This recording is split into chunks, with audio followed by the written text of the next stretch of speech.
Nightmare fuel. एक ऐसा content जिसे देखने या सुनने से तुम्हें रातों में भयानक सपने आने लगे तो उसे नाइटमेयर फ्यूल कहा जाता है। और आज का यह वीडियो आपको नाइटमेयर देने के लिए काफ़ी है।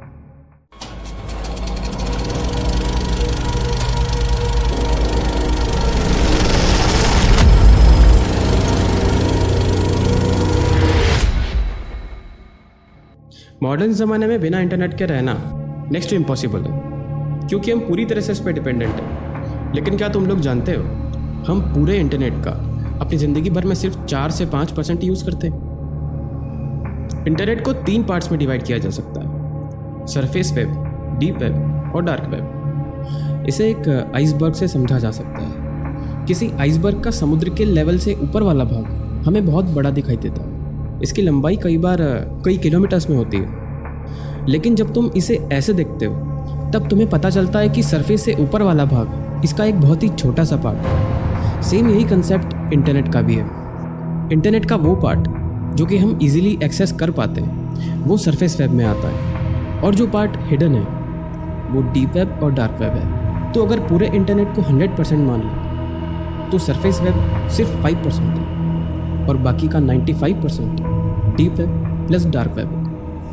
अब एक आम इंसान के फ़ोन में जितनी भी ऐप्स इजीली अवेलेबल होती है या जितनी भी साइट्स आप इजीली एक्सेस कर पाते हैं वो सब कुछ इसी सरफेस वेब में आता है। जैसे कि Google, Insta, WhatsApp, Facebook, YouTube, ये सब कुछ इसी 5% में आता है। अगर ये इतनी बड़ी चीज़ें भी 5% में आती है तो सोचिए पूरे 95% इंटरनेट में क्या क्या आता होगा। दूसरा है डीप वेब। डीप वेब को आप किसी भी नॉर्मल से ब्राउज़र से एक्सेस नहीं कर सकते।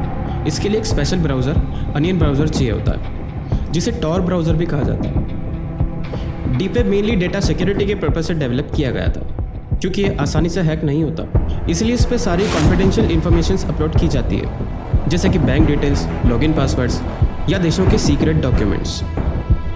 लेकिन फिर लोगों ने इसका गलत यूज़ करना शुरू कर दिया। सिंस यहाँ कोई भी ईजिली ट्रेस नहीं हो पाता, इसलिए कोई भी एजेंसी भी तुम तक नहीं पहुँच सकती। तो ये ऐसे लोगों के लिए एक ईजी मार्केट बन गया था जहाँ वो कोई भी इलीगल चीज़ सेल कर सकते हैं। यहाँ पे तुम्हें सारी इलीगल चीज़ें मिल जाएंगी जो कि सरफेस वेब पे पूरी तरह से बैन है, जैसे कि ड्रग्स या वेपन्स।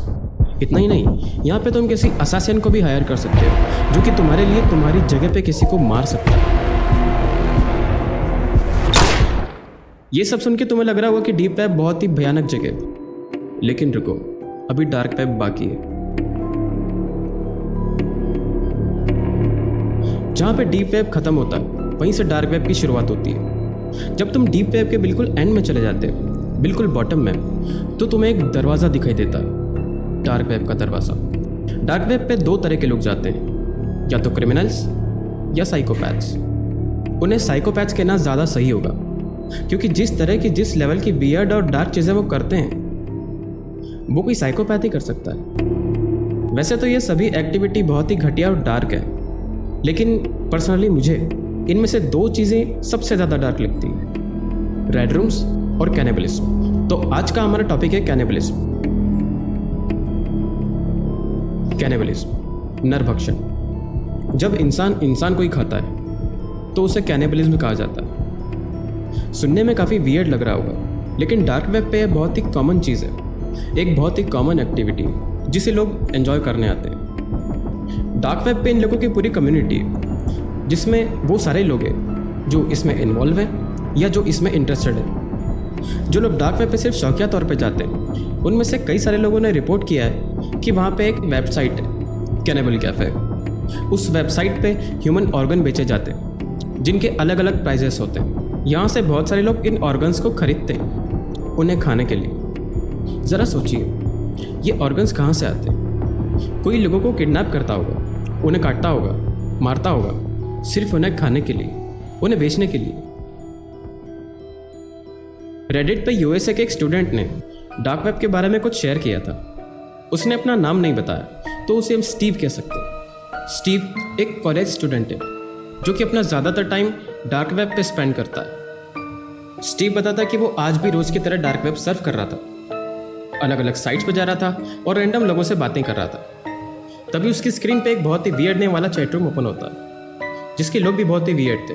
कोई कह रहा था कि ह्यूमन मीट टेस्ट कैसा करता, कोई अपने कैनिबलिज्म के एक्सपीरियंसेस शेयर कर रहा था, कोई बहुत ही वियर्ड पिक्चर शेयर कर रहा था, तो कोई बॉडी पार्ट्स कटे जाने की वीडियो शेयर कर रहा था। स्टीव को लग रहा था कि ये सब मजाक चल रहा है, लेकिन कुछ देर बाद उसका ये भ्रम टूट जाता है। स्टीव का कहना है कि उस चैट रूम में 3 तरह के लोग थे। पहले वो जिन्हें सिर्फ इस तरह की बातें करना पसंद था, मतलब कि इस चैट को वो सिर्फ एंजॉय करने आए थे। दूसरे सच में कैनिबल थे, जो कि इसमें इन्वॉल्व थे। और तीसरे सबसे बड़े साइकोपैथ थे, जो कि ये चाहते थे कि उन्हें कोई खा जाए। जी हाँ, they wanted to be eaten. वो लोग दूसरों को इनवाइट कर रहे थे, कह रहे थे कि तुम लोग आओ, हमें मारो और हमें खा जाओ। इतना ही नहीं, वो लोग इंस्ट्रक्शंस भी दे रहे थे कि तुम लोग हमें मारने के बाद पहले कौन सा बॉडी पार्ट काटोगे, किस तरह से पकाओगे, कैसे प्लेटिंग करोगे और कैसे खाओगे। स्टीव देखता है कि वहाँ पे किसी ने एक PDF फाइल शेयर की थी। उसने वो PDF फाइल डाउनलोड की और जब उसे खोला तो उसकी आंखें खुली की खुली रह गई। वो देखता है कि एक रेसिपी बुक थी, एंड गेस व्हाट, ये एक कैनिबल रेसिपी बुक थी। इस बुक में हज़ारों रेसिपीज़ थी ह्यूमन फ्लैश से बनने वाली, जिन्हें बहुत ही डिटेल में समझाया गया था कि कहाँ से कौन सा बॉडी पार्ट काटने पे कौन सी मसल निकलेगी, उस मसल के नीचे कौन सा ऑर्गन निकलेगा। ये सब कुछ बहुत डिटेल में लिखा था। मतलब कि जिस किसी ने भी ये बुक लिखी होगी, उसने हज़ारों लाखों लोगों के साथ ये एक्सपेरिमेंट किया होगा, कितने ही लोगों का किडनैप किया होगा, उन्हें मारा होगा, उन्हें काटा होगा और उन्हें लिटरली पका के खाया होगा। How disgusting is this. तो देखा आप लोगों ने, इस लेवल के साइकोपैथ बैठे हुए हैं डार्क वेब पर। और ये तो सिर्फ एक ही एक्टिविटी शेयर की मैंने आपसे, ऐसी हज़ारों एक्टिविटीज़ हैं। तो क्या तुम लोग वहाँ जाना पसंद करोगे?